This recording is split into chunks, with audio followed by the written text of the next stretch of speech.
What up, everybody? It's your boy Jay, and I am back once again. I know, another delayed episode of Comic Chasers, but we are back. Did not have enough money to grab comics last week, so I had 2 weeks worth of comics to catch up on again. So, that's why I had such a huge pile, and I had to skip last week. Imperial is looking great. Just kind of a quick recap of highlights from last week's stuff. Imperial is looking great. We do have another Imperial tie-in this week that we'll talk about later. But Imperial is looking great. I'm having a lot of fun with it. I haven't read the Black Cat series yet. It's on my pile, but it looks so good. I can't wait to check out that first issue. Let me know what you guys thought of it in the comments if you've already read it. But I'm looking forward to it. Injustice 3 got confirmed, and that's very exciting. There's a lot of big comic-related or comic-adjacent news. I just wanted to quickly touch on that. We have a pretty decent size stack of comics this week. There's about 9 books for this week.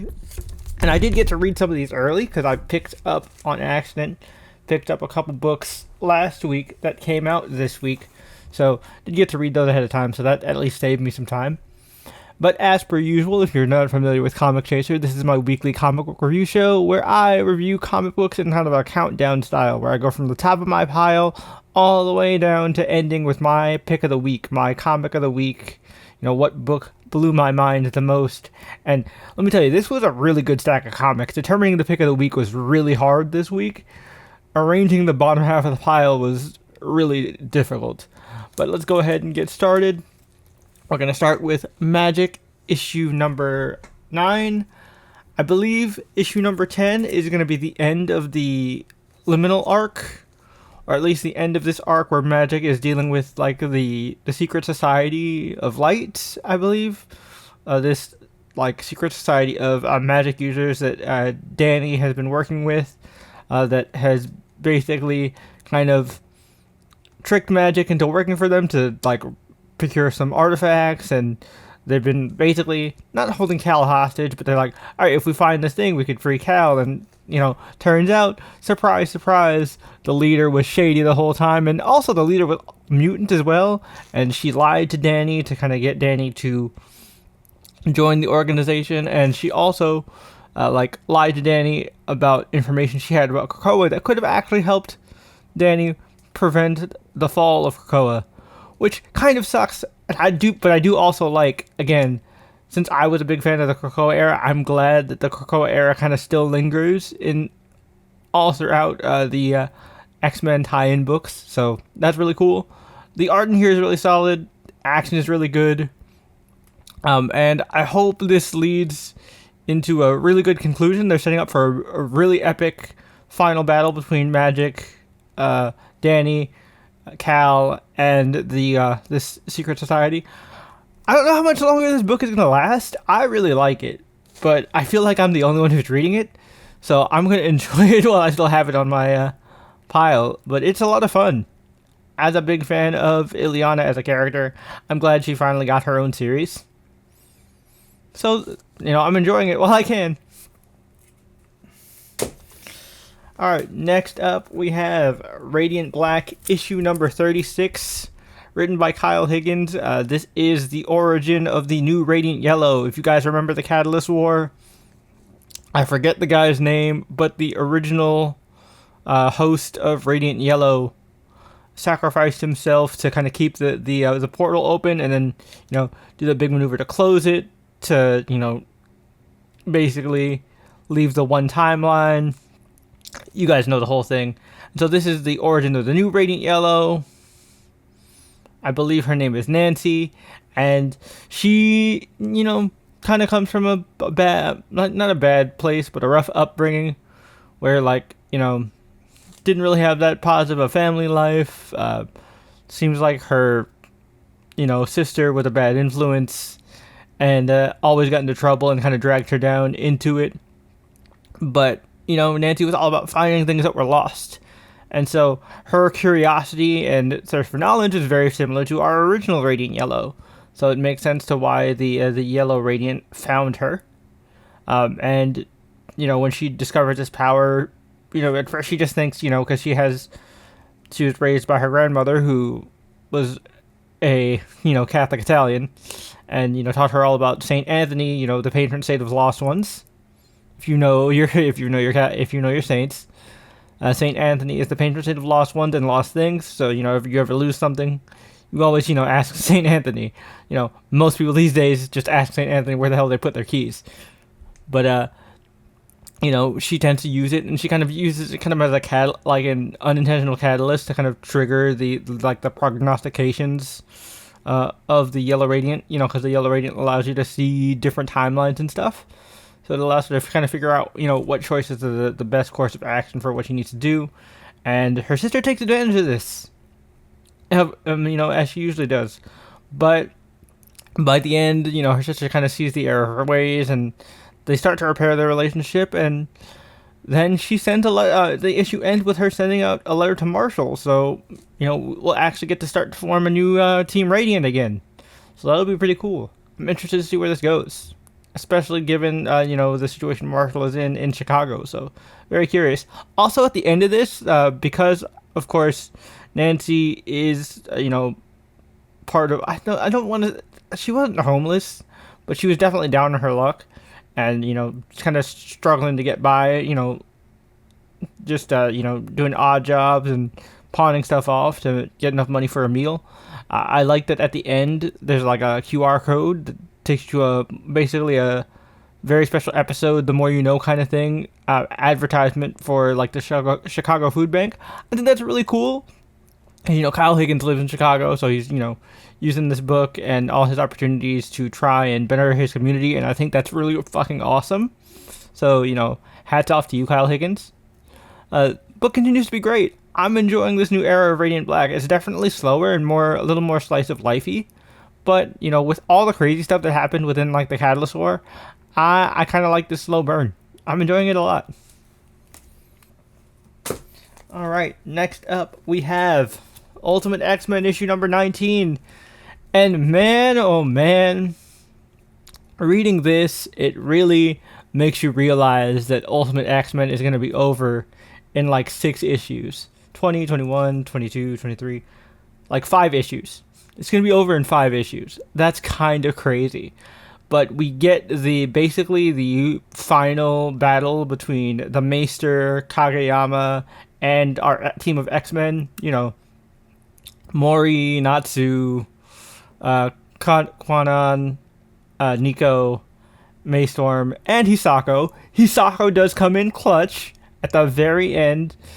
She comes through and, helps her friends out. They end up defeating Surge and the other Children of the Atom.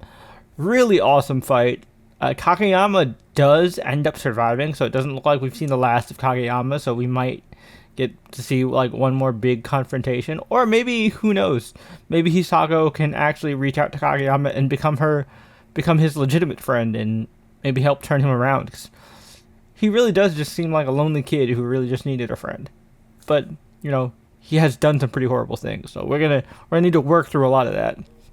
But overall, it's really good. I am so sad that this book is going to be ending with the rest of the Ultimate Universe. If anything, this book could continue on its own. It does not need to be a part of the Ultimate Universe. In fact, that was a lot of complaints for a lot of people, is that this felt very disconnected and its own thing. It doesn't really feel like it's a part of the Ultimate Universe. But I think that's the fun of this. And it could seriously just continue afterwards, and I would read more of it because it is so interesting. And the world building is awesome. I love the art, the use of color. The panel structure feels very manga-like, and, as a manga reader, someone who loves both manga and American comics, I really enjoy it. It's very well paced too. Like, it's never too slow, but it never moves like at like breakneck speed either. I think it's just the right pace to keep you interested, especially because this is a monthly release. So, like, it moves fast enough where you feel like a lot of stuff is happening, but it doesn't move too fast where you're like, okay, I don't remember this happening before. You know what I mean? So, like, I really enjoy it. I think this is going to be amazing when it all wraps up, but I am sad that it's going to eventually end. Honestly, I'm sad with the whole Ultimate Universe, but this is definitely the one I'm the most sad about. I really like Ultimate X-Men. Moving on, we have All New Venom, issue number 10. Written by Al Ewing and art by Gomez. Man, I love this book, and this is the issue I've been waiting for, because this is the issue where MJ finally has like a heart-to-heart talk with Venom about, the trauma that she dealt with at the hands of Venom, more specifically at the hands of Eddie Brock. And it was kind of interesting. It was almost like girl talk. And MJ's like, really? You're going to hit me with that? I can change him, I swear. I can fix him. He's not that bad of a guy. You just don't see the real him. Like, that was all the language that Venom was using. And I'm just like, oh my god, Venom really is just a clingy girlfriend. Jesus. Or like clingy significant other. Because, I mean, I guess, because Dylan identifies Venom as dad, but I don't think... I've always seen this... I've always personally gendered the symbiote as a female, because just the actions and mannerisms of the symbiote just reminds me of your like stalker ex-girlfriend. I mean, there are stalker ex-boyfriends too, I'm sure, but like it's just, I don't know, it just feels right to me personally. But yeah, it's pretty interesting. We see that Rick does end up bonding with Toxin, because if Toxin doesn't bond with somebody and get the necessary brain chemicals it needs to survive, it's gonna die. So, Rick was like, well, Sleeper didn't ask my permission, but Toxin really needs this, and hell, I haven't been a symbiote before, I'll add it to the list. And so Rick bonds with Toxin, which looks pretty cool. I'm excited to see where that goes. But yeah, the confrontation between Venom and MJ was really cool. I like to see that they kind of aired that out finally. But I do kind of feel bad for Venom, and Venom was like, oh yeah, okay, I forgot. We're not friends. I hope they do eventually become friends before they debond. Obviously this isn't going to be a permanent thing, but I want them to, end their relationship once they unbond as friends. That's my hope, at least. And of course, the big reveal at the end, Null is coming, the big teaser that Null has returned and is returning, and it's going to be the big Null crossover that's going to be Venom, Carnage, and I think Spider-Man as well. So I'll be reading that, checking that out. I'm very curious. It's going to be interesting, especially since this is going to be the first big Null thing that doesn't have Donny Cates behind it. But Donny Cates has gotten back to writing, so who knows? Maybe they will bring Donny Cates back in. Oh my god. I'm trying to fight back a sneeze. I'm keeping that in. Or actually, I'll cut that out. But yeah. Venom's pretty solid. Again, really enjoyed this issue. A lot of people hated on Venom from the jump when MJ was revealed, but I really like it. I like the direction the book is going in, and I'm having a lot of fun. Next up, we have All New Superman issue number 11, written by Jason Aaron with art by, I think it's Carlo Di Domenico. And I'll admit, for a while I've been kind of not feeling Absolute Superman as much, but this issue really picks up for me. This reminds me a lot of the plot of My Adventures with Superman Season 2.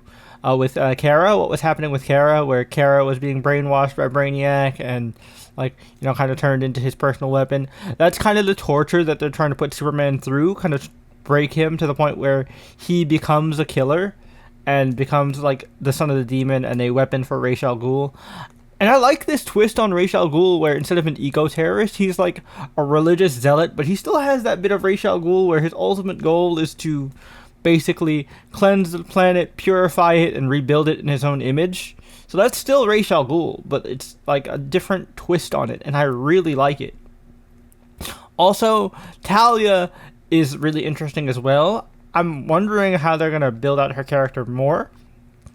And they're making her more of a foil / direct villain to Lois Lane, whereas Talia is someone who has fully bought into the lie. Lois is someone who pursues truth. And I like that kind of contrast between the two and why they make such interesting hero-villain dynamic. And I also like that Lois Lane is essentially the secondary protagonist of this book as well. She's not just a damsel or, a reporter that happens to be in there. She has an active reason to be in the plot, uh, which I think is the direction Lois has been going in overall. Uh, in modern comics, but this book really kind of solidifies it. You also see it very prominently in newer Superman media, like My Adventures, like the new Superman movie, stuff like that. But I thought this was really cool. We do see at the very end that, like, it seems like Brainiac's brainwashing has gotten to Cal, but I don't think it's gonna be just him becoming Injustice Superman or the Homelander type, where he's gonna just become ultimate tyrant, son of the demon, working with Lazarus and just or murdering anybody that gets in his way. It's gonna be that struggle that they talk about within the Absolute Universe when they first started pitching it, of fighting extra hard to push hope to the top, where despair and darkness are kind of the primary force. Superman's going to have to fight that demon a lot more directly, which is definitely interesting because that's more of a Batman thing, I would feel like.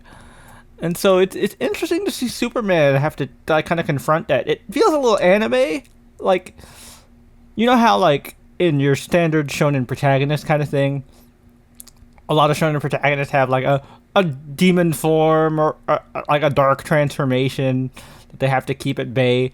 I think this programming is something that Superman is going to have to fight through and fight past for a bit until he can really solidify who he is as a hero. We're only about 11 issues in, so he hasn't really kind of defined himself just yet. And I think when he eventually does meet the Prime Universe Superman, he'll really understand it and it'll help. But so far, this is a great journey for him. And I'm actually back on board with Absolute Superman. Alright, moving on to an Absolute book that I continuously adore. It is Absolute Green Lantern, written by Al Ewing with art by Lindsay. And this book is awesome. We get more explanation to what the fuck the Green Lantern is. Still have so many more questions. But essentially, like, the people that were absorbed by the Green Lantern were kind of, like, absorbed into, like, a massive consciousness hive mind. And certain ones were selected to kind of evolve into higher beings that, like, work directly for the Owens. We still don't know what the Owens are in this universe. Are they still old blue Smurfs that, arbitrarily control the light spectrum? Who knows? We do know that apparently in this universe, Mogo is a dark planet, and it was the voice of within the Black Hand that was talking to Hal. Mogo is the Dark Star, which is really interesting because if you know your Green Lantern lore, Mogo is the living planet Green Lantern that is a big part of Green Lantern lore that Jeff Johns established back in the day. Back in my day. I feel so old. But yeah, that's an interesting twist. And also, we kept hearing in the background for the first few issues about Joe's ex-wife, Joe running away from her wife and like leaving her wife, or her wife leaving her, or something like that. Her ring being such an important thing. We finally find out who that wife is, and that is, of course, Agent Cameron Chase. If you guys don't know your DC Universe characters, Agent Cameron Chase is usually a member of the DEO, or Argus, or some kind of government agency that usually is kind of like a Maria Hill style government antagonist, or like reluctant ally for the heroes. And it turned out she's Joe's ex-wife. So when Joe finally has enough with like the Green Lantern essentially, and like this new enlightened version of John kind of just dancing around and not really answering her questions, she says, screw this, I'm gonna help Hal. She somehow ends up seemingly absorbing the Black Star, the Black Hand power, by using her Green Lantern light, and she just kind of jets off and she burst into Cameron's house and is like, "Hey Cam, sorry, I didn't know where else to go, so now they're in Coast City, and we're gonna have to deal with that." Meanwhile, Hector Hammond is still trying to get data and try to figure things out. We get mention of Veronica Cale, who is obviously, running Area 41 with the maze that's going on in Wonder Woman. Mention of race as well. So like they're still doing a really good job of establishing connections with this in this universe. So really, really good stuff. I enjoyed it a lot. I like that this continues like the cosmic horror vibes that this book established early on. Really like it. I think it's great. Nice twist and fresh spin on the Green Lantern lore. I'm enjoying it a lot. All right, now we're down to like the top 3 books of the week. First up, Teenage Mutant Ninja Turtles, issue number, I want to say this is 11. Issue number 11. This was awesome. This was the culmination of all the Turtles' hard work. Basically, we find out that like an angry mob breaks into the court trying to defend the Turtles, and they're basically like, "No, Hale did all this shit." Him and his foot police ninjas like beat the hell out of innocent people. The Turtles all helped us out in various places, and so public opinion actually turns in favor of the Turtles. Donnie was right to just have faith, and it worked out. Hale gets kind of booed out of his court and like kind of chased by an angry mob. He tries to go to Karai for support, and Karai is like, "How dare you interrupt what I was doing? You don't know what kind of crazy magic I've been messing with." And so she decides to give him a taste of that magic and uses her unknown yet unexplained crazy ninja magic to transform Hale into some kind of chimera monster. And now Hale is going after the Turtles, and they're gonna have their showdown. This was awesome. We also got to see April in the Casey Jones hockey mask, which I thought was awesome. I did read the Shredder not tie-in comic, but Shredder miniseries, the first issue of the Shredder miniseries, because we did find out the Shredder is back. We still don't know how. It has to do with worms, I'm guessing, because they show a lot of worms within the series. I'm curious to see if that's going to have any effect on the main series and like crossover. Is Shredder going to fully take back the Foot Clan from Karai, and we're going to have to deal with Turtles versus Shredder again? Very curious. I need to know what the fuck happened to him. Did he go to another dimension? Like, what's going on here? I know I'm talking like a mile a minute, but I don't want to like yap too long about Turtles because this book was great. But I really loved it. This was great. This felt like a really nice payoff to the, Turtles Public Enemy #1 arc that we opened the series with, and it was awesome, and the art is just top notch here. Oh my god, there's one particular double page spread where I was like, I want this as a poster. Aaron is killing it here, and who does the art? Juan Ferreira, who occasionally does art for Absolute Superman. Oh my goodness, this was awesome. Alright, now here's that Imperial tie-in we were talking about. Imperial War Exiles. This was dope as hell. This is written by Jonathan Hickman and Steve Fox, with art by Francisco Mana and Eric Archinega. And this was dope. This is essentially the Shi'ar tie-in to Imperial, and this follows, of course, Xandra, daughter of Charles Xavier and Lalandra, Deathbird, and the rest of the Shi'ar contingent as the son of former Magister, tyrant Emperor Deken. The alleged bastard son of Emperor Deken, like who was raised to be an electron within the Shi'ar Imperial Guard. I know it sounds like a bunch of gibberish if you don't know anything about X-Men or Marvel Cosmic stuff.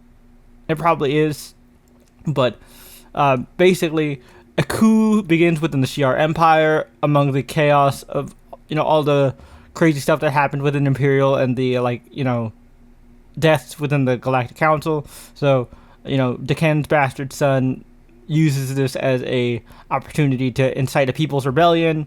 Uh, the people, the Magistrix, Xandra does manage to escape with the help of her mother and father, who come in last second. We actually get to see Deathbird and her sister Lilandra actually team up and kick a lot of ass together.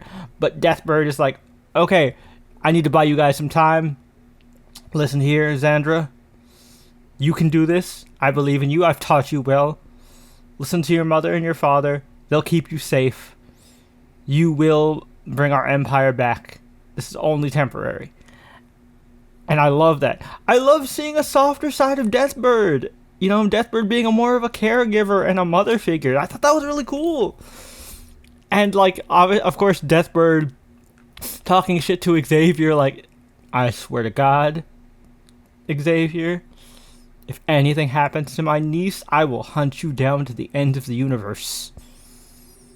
I thought that was dope. I also like kind of the awkwardness of Xavier trying to talk to his daughter, and her acknowledging okay, it's nice to have you here. I barely know you, and you kind of just ignored my existence while you were over there building your mutant nation. So I am thankful and grateful for not only you giving me my existence, but rescuing me and saving my life. But I barely know you, dude. But Lilandra comes in. It's we can help you, and they have their own kind of secret world that was hidden with only rulers and members of the royal family having knowledge of said world, so that they can have kind of a hideaway to actually kind of build back their forces. And they're going to also recruit other remnants of the Shi'ar Empire that oppose the coup, and try and kind of build their forces back to retake the Shi'ar Empire. And I think that's really cool. It's your classic exiled ruler story, and I love that it ends with To Me My Exiles, and it seems like all of these books are going to spin off into ongoings. While I might not read the Black Panther one, I'm definitely going to read this one and the She-Hulk one. Those I'm really interested in. This is really fucking cool, dude. I want to know more about Xandra. She seems like an interesting character. And I like seeing Chuck as a good guy again. That's kind of dope. It's about time he be a good father. Lord knows he was not a good father to David at all. So, it's about time he stepped up. Last but certainly not least, you should not be surprised about this if you know me. My pick of the week is Batman #1 by Matt Fraction with art by Jorge Jimenez. Jorge Jimenez has been on Batman for a while, and somehow he managed to step his game up even further. It is beautiful. I love the new suit.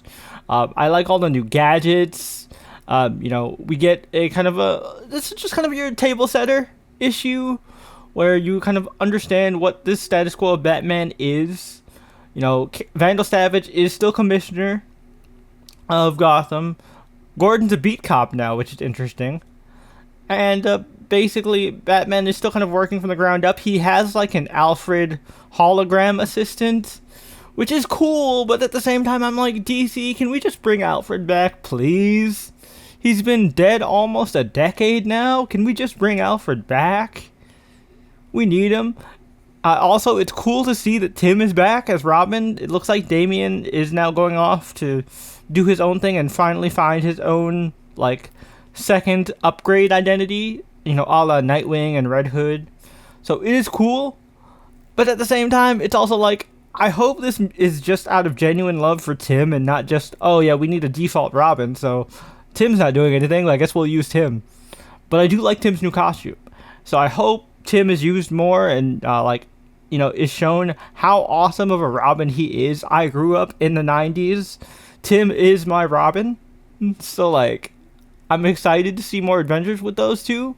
Hopefully to see more. And in the little teaser image of things to come, we got some new villains, some old ones, and new friends, new foes kind of thing. Also, I really like the story of kind of Killer Croc mutating even further. It reminded me a little bit of Teenage Mutant Ninja Turtles, but he also kind of regressed into more of a childlike state. And it showed, again, Batman not solving his issues with punching. He actually is able to talk to people. He is not just some loner who solves all his problems through violence. He can communicate, which shows me I feel like a good step in the right direction for Batman, and like it definitely feels like Fraction gets the character very well. And I want to see more of what happens next. And I do like that, he takes a little dinosaur action figure as a trophy, and it's like, man, it's not the same. He puts it in his new Bat Cave in Pennyworth Manor. It's like, it's not the same as my giant dinosaur, but I guess it'll do for now. I'm sure we're gonna get the toys back in the box at some point. We have to get Wayne Manor back at some point. Get Alfred back. I just want Alfred back. I don't even need Wayne Manor back. Just give me Alfred back. That's all I really want. But overall, art is really cool. My phone went off, but that's fine. Art is really cool. Really like the story, and looks like a good first step in this new direction for Batman. I can't wait to see more. And that is my pick of the week. So that pretty much wraps up this episode of Comic Chasers. So let me know what you guys thought about all these comics in the comments down below. As always, if I missed out on anything and you think there's something I should check out, definitely feel free to tell me in the comments below. I'm always down for more recommendations. Don't forget to do all the usual YouTube things. Leave this video a like, comment, and subscribe, and hit that notification bell so you don't miss any brand new episodes of Comic Chasers or new episodes of the Channel Chasers podcast. This week's newest episode will be the episode where we cover Wednesday Season 2 starring Jenna Ortega, so definitely check that out if you are a fan. We got plenty of great content coming up for you guys, so be sure to stay tuned to the channel for more. Until next time, I'll catch you guys later. Peace.